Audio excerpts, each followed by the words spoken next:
I'm here at the very nice home at the Alden Gardens of Command Sergeant Major 82nd Airborne Raph Alcindor, born in Dominica, a patriot, someone who has used his time over the past several years warning us about the loss of our democracy, coming to Washington to gather with other Dominicans, to speak out against the loss of our liberties, our civil liberties, a founding member of the Nature Island Civil Liberties Foundation, someone who is dedicated to the preservation of Dominica's liberties. Sergeant Major, thank you for having me, sir. You're welcome, Dave. I want to let you know before I talk about things more political, that it has been a joy to be here with your beautiful wife, Marilyn, and to see your wonderful garden, your birds and your homing pigeons and the chickens and the lights. It's been just a pleasure to see how you have lovingly crafted this little Eden-like refuge. To me, it reminds me of home. And right here is the Dominican flag flying proudly in the breeze. Dominica in Atlanta. Dominica in Atlanta. Tell me what Dominica means to you, Sergeant Major. Dominica is something that cannot be taken away from me, even though I was taken from Dominica. It is where culture molded me to be who I am today. Dominica is where I learned what it is to be a revolutionary, and that is how I joined the U.S. Army.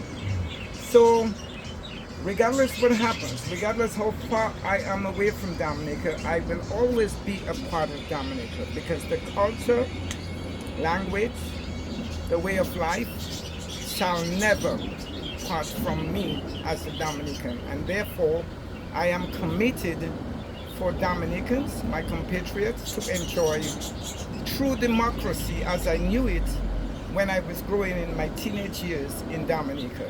Now, Sergeant Major, when were you born and where were you born? I was born in Verico Grand Bay, January 23rd, 1951.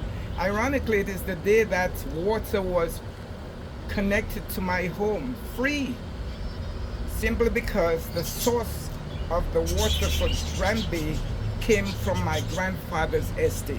Amazing. On repo. Amazing. And what was Grand Bay like in those days?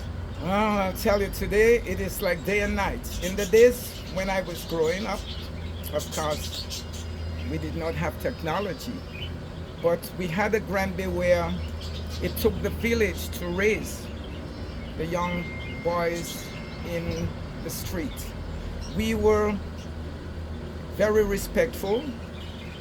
We recognized the people as we know them as the griots, the older folks, and therefore we showed respect. However, we were truants in our own way. We would go out there in the ocean, looking at the mountains of Martinique, and swam for hours in the ocean. Never thought of sharks.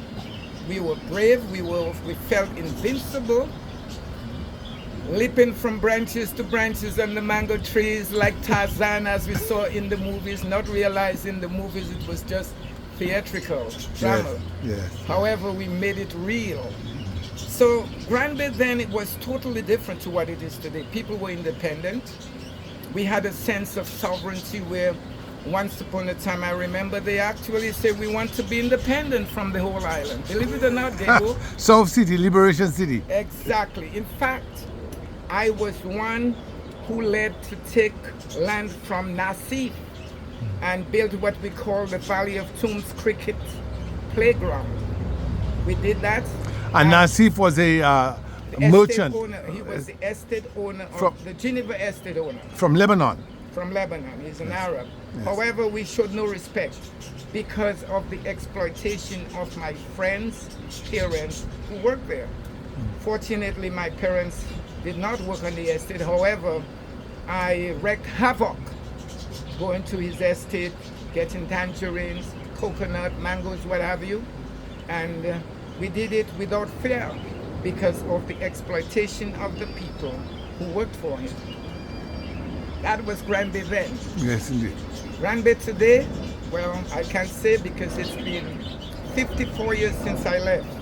I was 18 years old And ever since, I have seen the deterioration of not only Granby, but the island. Granby is now what I call a mendicant society. People who fully depend on the government. They don't want to work. They have become acolytes and sycophants of the current rogue regime of Roosevelt's Carriage. But if the government and if the people had put together hotels and factories and vocational education institutions, knowing the courage and the work ethic of the Granby people of your time, wouldn't they have worked? It would be far different.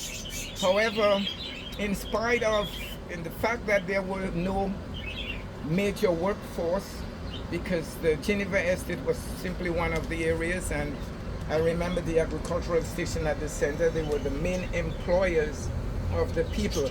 But the people were independent in growing their own bananas. Farming was the big thing. They would sell their limes, oranges, mangoes, what they have, and still felt independent of depending on the government. You know, there's a famous Granby musical group called the Midnight Groovers. Are you familiar with them? I grew up with the Midnight Groovers. In fact, the leader, Goo, as we call him, Philip Mark, his brother, I knew his sisters. Of course, we were all one. We were peers. So when they wrote that song and sang that song, Bring Back the Milk and Honey, what do you think you were talking about? He was talking about the good old days where food was plentiful. You could walk down any time in the morning and find many vendors selling yellow bananas. Compared with today, zero. Oranges, food. People would come to your home, to my grandmother, and sell her a few Dashin, Tanya, green banana for a few pence, shillings and pence then. Yes, indeed. So it's a different time, of course. And we were independent in that we may have been a colony of Britain, but we had our own local government. Is that correct? That is correct. So who was the premier at the time? Was it Leblanc? It was E.O. Leblanc. And how do you compare him to the Prime Minister Skerritt of today? There is no comparison there.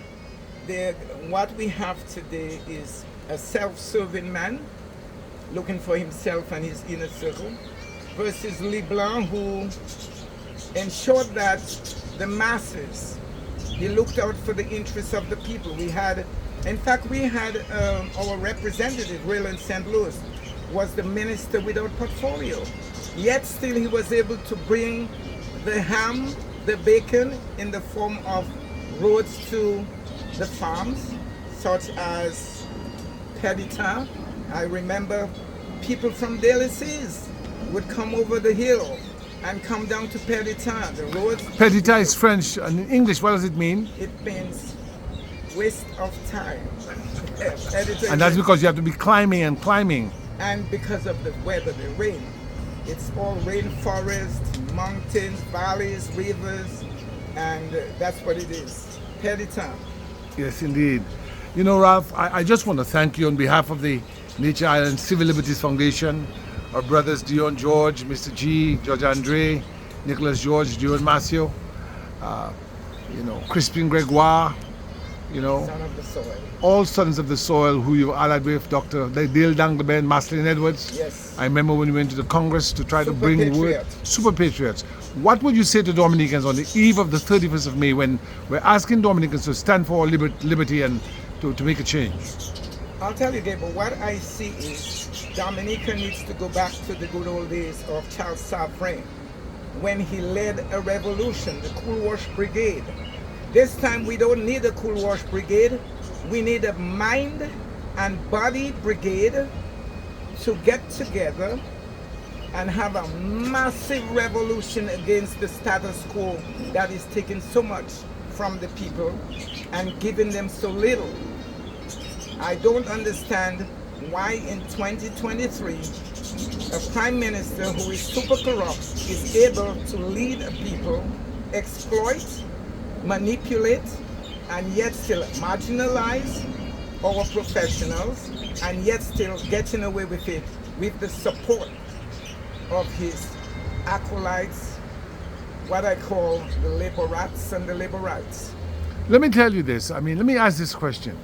How is it possible when there's so much need at the hospital, in the schools, there's no national library, an ambassador to the United Nations for the seas, appointed by Skerritt, is suing for $7 million, and two of his friends who is suing made off each with $30 million US cash. How is that possible?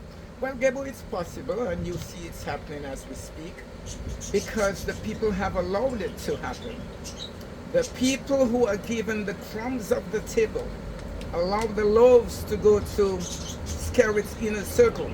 Dominica has created more millionaires overseas who are not Dominicans, whereas our people are living in abject poverty, and the people still say, it's okay, I love my PM. How, why? How on earth could that happen? Any final words for our beloved country, Sergeant Major? Any final words? Yes. The reason why I don't call the radio, first of all, is because I get emotional, and being a military man, I see the only way out at this time is for the people, regardless of your political ideals, what you think, party, get together as one people if you want to save the future and the interests of your children. You cannot continue. People die every day. They die at the hospital, what we knew as the Princess Margaret Hospital, and they see that they are not getting rewards from the resources. The only resources they've got left, passport, and it is taken away from them, make millionaires of foreigners, while our people are here suffering in abject poverty. I ask for them to revolt. The time for revolution is now. That is my word to the people. It's not revolution with a gun or machete. It's revolution in body, soul, and mind. The mental part needs to be revamped. Indeed, indeed. Yeah. God bless you, Sergeant Major. Thank you for your service. And may Dominicans, someone famous in the world of music said it before you did, and you just paraphrased him. The late great Robert Nesta Marley, Bob Marley, said, liberate yourself from mental slavery. Only yourself Can free you. can free your mind. Yeah, man. Amen. Thank you, brother. Thank you, brother. We love you, man. Love you too. And welcome to the Garden of Alden. This is my own creation. Just imagine me in Granby creating something like that. And the Dominica One man. flag. We have a Dominican flag, and with great respect from my neighborhood. Indeed, indeed. Thank you so much. Thank you.